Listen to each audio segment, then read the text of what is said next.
اور بچوں سے روزانہ کی اہم خبریں جو ہے وہ بھی آپ پوچھ سکتے ہیں۔ تو اس طرح سے بچوں کے اندر نہ صرف بتانے کا حوصلہ پیدا ہوگا، اعتماد آئے گا، بلکہ بچوں کے پاس معلومات میں بھی اضافہ ہوگا، اور بچے جب اس طرح کے مقابلوں میں حصہ لیں گے تو وہ زیادہ سے زیادہ معلومات اکٹھی کرنے کی کوشش کریں گے، وہ ایک سے زیادہ اخبار پڑھنے کی کوشش کریں گے، ان کے اندر مطالعہ کا شوق بھی پیدا ہوگا۔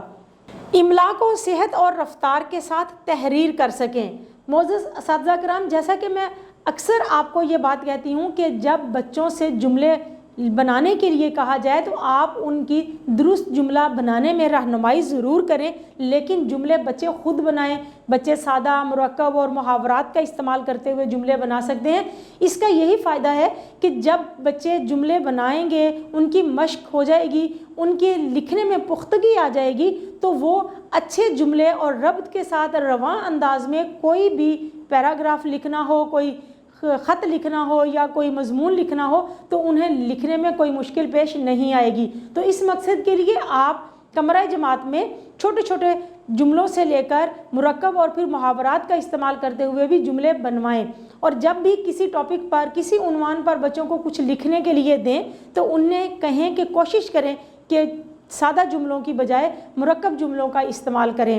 تو اس طرح سے یہ سبق پڑھنے کے بعد بھی بچے جو ہے وہ اس طرح سے لکھنا شروع کر دیں گے کہ وہ رواں تحریر لکھنا سیکھ لیں۔ کم از کم 150 الفاظ پر مشتمل روداد لکھ سکیں۔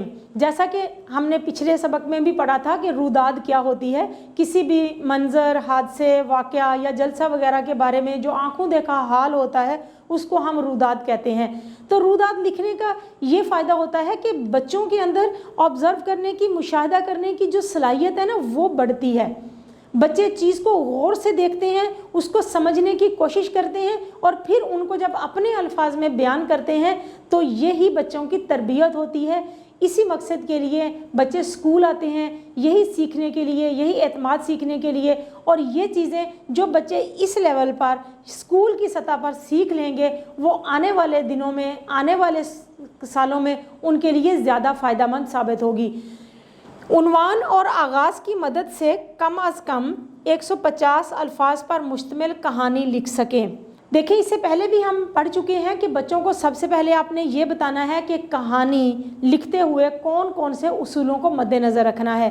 کہانی ہمیشہ صیغہ ماضی میں لکھی جاتی ہے۔ کہانی کے اندر جو کردار ہیں وہ آپ کو پہلے سے معلوم ہونے چاہیے، اس کا عنوان پہلے سے آپ کے پاس معلوم ہونا چاہیے کس عنوان پر ہم کہانی لکھ رہے ہیں، اور کہانی کے اندر جو واقعات ہیں وہ ایک ترتیب کے ساتھ ہونے چاہیے، کیونکہ آگے پیچھے جو واقعات ہو جائیں تو پھر پڑھنے والے کی اس کے اندر دلچسپی نہیں رہتی۔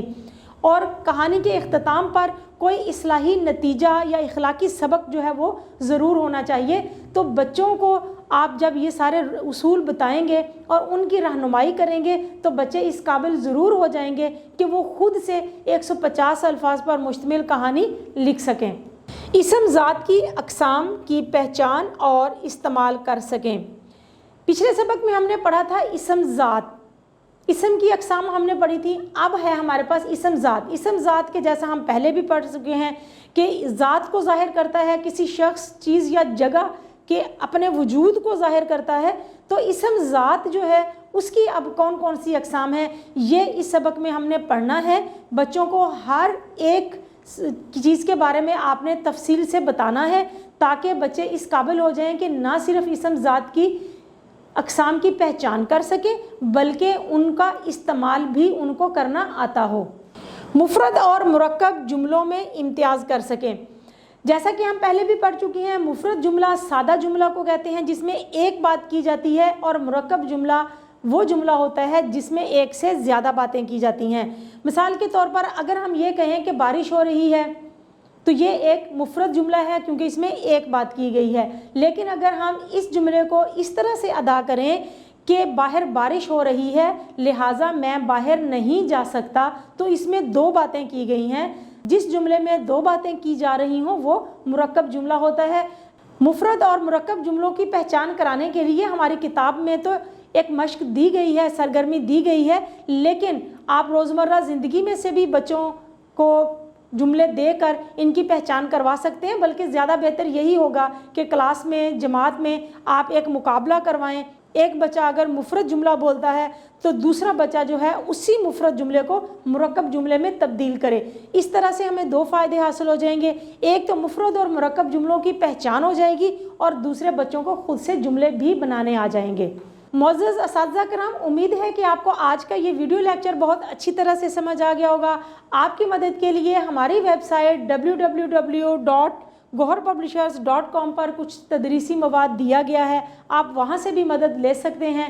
انشاءاللہ اگلی ویڈیو میں اگلے لیکچر کے ساتھ پھر ملیں گے. تب تک کے لیے اللہ حافظ.